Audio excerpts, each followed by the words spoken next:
ಸ್ನೇಹಿತರೆ ಎಲ್ರಿಗೂ ನಮಸ್ಕಾರ. ಉಡಾಲ್ ಗ್ಯಾನ್ ಯೂಟ್ಯೂಬ್ ಚಾನಲಲ್ಲಿ ನಾನು ನಿಮ್ಮ ರಮೇಶ್ ರಾಥೋಡ್. ಫ್ರೆಂಡ್ಸ್, ಇವತ್ತಿನ ವಿಡಿಯೋದಲ್ಲಿ ನಾವು ಬ್ಯಾಂಕ್ ಆಫ್ ಬರೋಡಾದಲ್ಲಿ ವೇಕೆನ್ಸಿಗಳನ್ನು ಬಿಟ್ಟಿದ್ದಾರೆ. ಇದಕ್ಕೆ ಯಾರಾದರೂ ಅಪ್ಲೈ ಮಾಡಬಹುದು, ಡಿಗ್ರಿ ಆಗಿರಬೇಕು.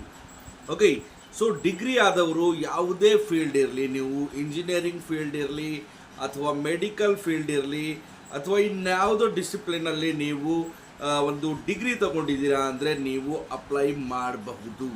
ಹೌದು, ಆಲ್ರೆಡಿ ವೇಕೆನ್ಸಿ ಬಿಟ್ಟಿದ್ದಾರೆ. ವೇಕೆನ್ಸಿಯ ಹೆಸರು ಲೋಕಲ್ ಬ್ಯಾಂಕ್ ಆಫೀಸರ್ಸ್ ಅಂತ. ಇದು ಆಲ್ ಓವರ್ ಇಂಡಿಯಾದಲ್ಲಿರುತ್ತೆ ವೇಕೆನ್ಸಿ. ನೀವು ಯಾವುದೇ ಪ್ಲೇಸ್, ಯಾವುದೇ ಸ್ಟೇಟ್ನ ಸೆಲೆಕ್ಟ್ ಮಾಡಿಕೊಂಡು ಅಪ್ಲೈ ಮಾಡಬಹುದು. ಮತ್ತು ನಮ್ಮ ಕರ್ನಾಟಕದಲ್ಲಿ ಎಷ್ಟು ವೇಕೆನ್ಸಿ ಇದೆಯಪ್ಪ ಅಂದರೆ 450 ಕರ್ನಾಟಕದಲ್ಲೇ ವೇಕೆನ್ಸಿ ಬಿಟ್ಟಿದ್ದಾರೆ. ಸೊ ಅದಕ್ಕೂ ಅಪ್ಲೈ ಮಾಡಬಹುದು, ಇಲ್ಲ ಗುಜರಾತಲ್ಲೂ ಅಪ್ಲೈ ಮಾಡ್ಕೋಬಹುದು. ಸೊ ಆಲ್ ಓವರ್ ಸ್ಟೇಟ್ ನೀವು ಅಪ್ಲೈ ಮಾಡಬಹುದು, ಯಾಕಂದರೆ ಇದು ಸೆಂಟ್ರಲ್ ಗೌರ್ಮೆಂಟ್ ಅಂಡರ್ ಇರುತ್ತೆ. ಓಕೆ, ಸೊ ಇನ್ನೇನಪ್ಪ, ಇದರ ವೇತನ ಶ್ರೇಣಿ ಎಷ್ಟಿರುತ್ತೆ ಅಂದರೆ ಸ್ಯಾಲ್ರಿ ಎಷ್ಟಿರುತ್ತೆ ಅಂದರೆ ನಿಮಗೆ ಎಲ್ಲ ಸೇರಿ ಒಂದು ಅಪ್ರಾಕ್ಸಿಮೇಟ್ಲಿ 50,000 ನಿಮ್ಮ ಬೇಸಿಕ್ ಇರುತ್ತೆ. ಅದಕ್ಕೆ ಆ್ಯಡಿಂಗ್ ಮಾಡ್ತಾರೆ HR, ಅದು ಅಲವೆನ್ಸು ಇದು ಅಲವೆನ್ಸ್ ಅಂತ ಆ್ಯಡ್ ಆಗಿ ನಿಮಗೆ ಅರೌಂಡ್ 85,000 ಗಂಟ ಸ್ಯಾಲ್ರಿ ಬರಬಹುದು. ಸೊ ಇದಕ್ಕೆ ಕಾಂಪಿಟೇಟಿವ್ ಎಕ್ಸಾಮ್ ಮುಖಾಂತರ ನೀವು ಅಪ್ಲೈ ಮಾಡಬೇಕು. ಇದಕ್ಕೆ ಕಾಂಪಿಟೇಟಿವ್ ಎಕ್ಸಾಮ್ಸ್ ಇರುತ್ತೆ, ಆ ಟೆಸ್ಟ್ನ ಬರಿಬೇಕು. ಅದರ ನಂತರ ಒಂದು ಇಂಟರ್ವ್ಯೂ ಇರುತ್ತೆ, ಅದನ್ನು ಕ್ರ್ಯಾಕ್ ಮಾಡಬೇಕಾಗುತ್ತೆ. ಆ ಥರ ನೀವು ಅಪ್ಲೈ.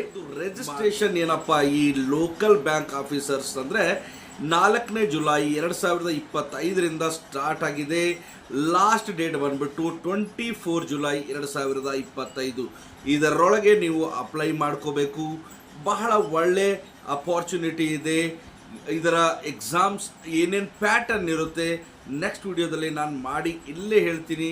ಸೊ ಪ್ಯಾಟರ್ನ್ ನೋಡಿ, ಆ ಮುಖಾಂತರ ನೀವು ನಿಮ್ಮ ಸ್ಟಡಿ ಮಾಡಬಹುದು. ಸೊ ವಿಡಿಯೋ ಇಷ್ಟ ಆಗಿದರೆ ಆದಷ್ಟು ಲೈಕ್, ಶೇರ್, ಕಮೆಂಟ್ ಮಾಡಿ. ಮತ್ತು ವಿಡಿಯೋಗಳನ್ನು ಆದಷ್ಟು ನಿಮ್ಮ ಫ್ರೆಂಡ್ಸ್ಗೆ ಮತ್ತು ಯಾರು ಡಿಗ್ರಿ ಆದವರು ಇದ್ದಾರೆ, ಸೊ ಜಾಬ್ ಹುಡುಕ್ತಿದ್ದಾರೆ, ಸೆಂಟ್ರಲ್ ಗೌರ್ಮೆಂಟ್ ಇರ್ಬೋದು, ಸ್ಟೇಟ್ ಗೌರ್ಮೆಂಟ್ ಇರ್ಬೋದು, ಈ ವಿಡಿಯೋ ಚಾನಲ್ ಅವ್ರನ್ನ ಕಳಿಸಿ ಅವ್ರನ್ನ ಒಂದು ಒಳ್ಳೆ ಅವ್ರನ್ನ ಜಾಬ್ ವೇಕೆನ್ಸಿಗಳನ್ನು ಕಳಿಸ್ಕೊಡ್ತೀನಿ. Okay, so like, share, comment ಮಾಡ್ತಾ ಇರಿ. Thank you very much.